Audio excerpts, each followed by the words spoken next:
was in the party, I could have just walked away and said, I'm not going to be a member of the Libertarian Party anymore.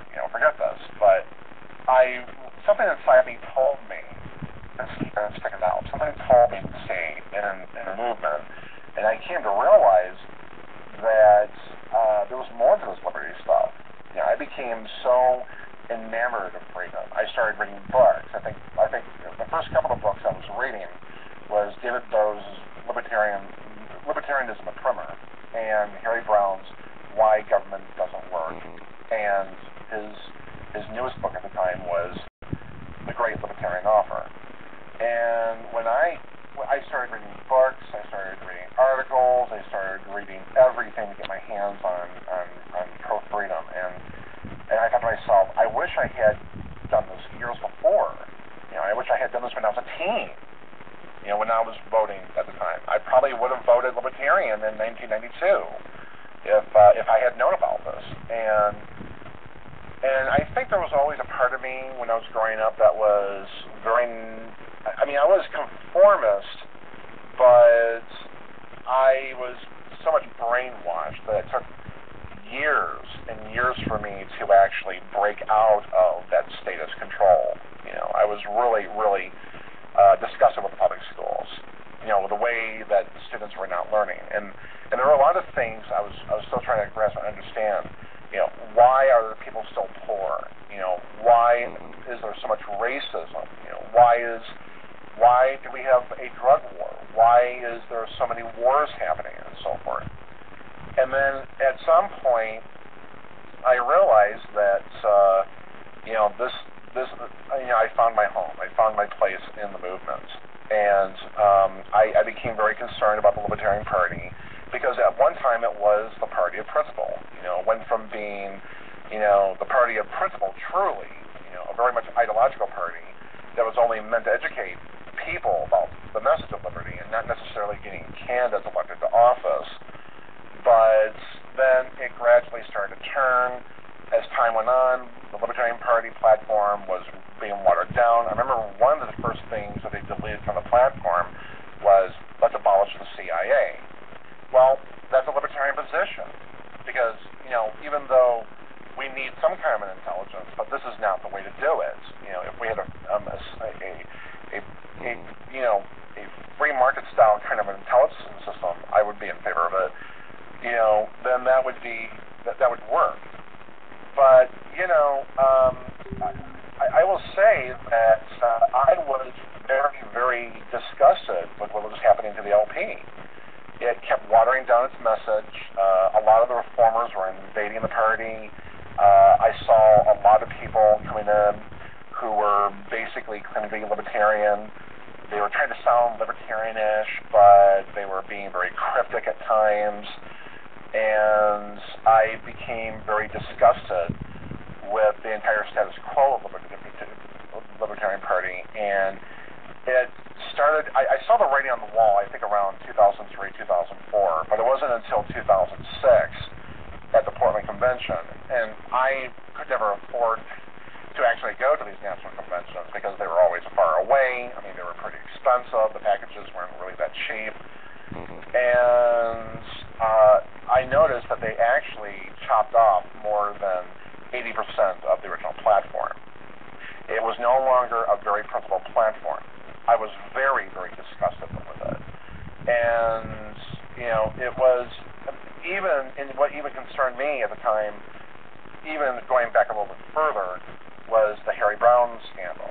Perry Willis lying about, he being tied to National, lying about this conflict of interest that he had when during the '96 campaign. He did take money when he wasn't supposed to. I mean, there was a big blow up over the Harry Brown scandal, and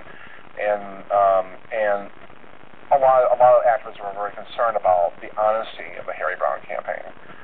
And Harry Brown, who's no longer with us, God rest his soul. He was, so inspirational that I kind of felt let down. I felt like, in a sense, he kind of sort of let me down because I believed in the ethics of the libertarian principle when he didn't even follow that to the letter. He was sort of in a sense being a hypocrite on that. But I was a little bit discouraged with the fact that the two-party system, even so, was morally and ethically bankrupt. That the two parties were basically destroying this country because of the warfare state.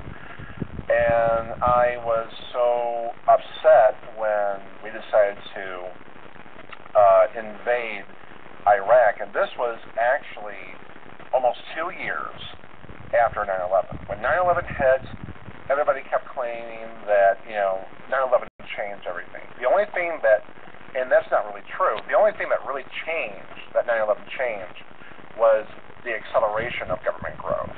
It basically accelerated further, and the American people went from being skeptical about the government in the 90s to being overwhelmingly embracing of the state. So when that happened, I was just so disgusted with society at large. I was, very much, disenchanted with what was going on in the LP because I felt we weren't getting anywhere. Our message wasn't getting out to the people, and I felt very burned out. I mean, there were times when I felt very discouraged and disillusioned with everything going on. That I ended up leaving the LP on and off over the years. But what really hit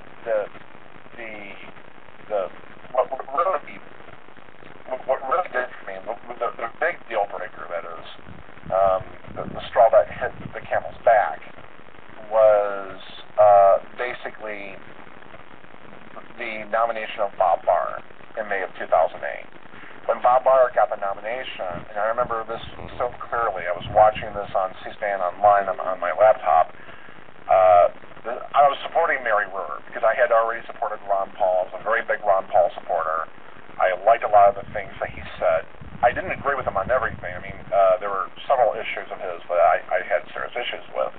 But for the most part, he was 97, 98% libertarian, and now take that over a LP candidate who really was, too much of the reformer, too much of a Republican-esque type of libertarian who really wanted to basically water down the principles of the LP and then destroy the libertarian movement and keep, government as going. And I remember, when I was supporting Mary Ruhr, she was very principled, just like Ron Paul. In fact, she was far more libertarian on a lot of the things that Ron Paul was. And about 2 or maybe 3 weeks after she entered the race came this kiddie porn charge. And then that was started by Wayne Allen Root, who was the presidential candidate. And it was also around the same time that Bob Barr was the candidate. And when that happened, everybody was smearing Mary Ruhr left and right. It's a long story that happened with her. I mean, it was just brutal, and I was defending her left and right, and I still defend what she was doing even to this very day. But what was really disappointing here is that the Libertarian Party, for me, in my journey coming into the Libertarian Party and me leaving the Libertarian Party for good because I was already starting to become very active again in the Boston Tea Party, which I helped co-founded in 2006 with Tom Knapp. I was really disgusted with the LP, and I started to become more and more active in the Boston Tea Party. And at one point from June 2008 up until October, I served as the party's vice chair, and currently I'm serving as the secretary of the party. And I have been writing articles, with the Libertarian Enterprise, iFeminist. I know Wendy McElroy. She's a great individual feminist, as well as an anarchist. I was a former columnist for Liberty for All online magazine. At one point, I had my own blog called Liberty Cat Blog, which was sort of like my blog version of my column through, Liberty for All. And then after I stopped writing that blog, I decided to create, very big blog known as Let Liberty Ring. If anybody wants to check out that blog, they can go to letlibertyring.blogspot.com, and they can also check out my most recent new blog that I started at the end of last year called The Freeman Chronicles, which was replacing the old Last Free Boys, which was in disarray, but it's still continuing and it's still growing, and that's at freemanchronicles.com. So that's pretty much my journey into libertarianism.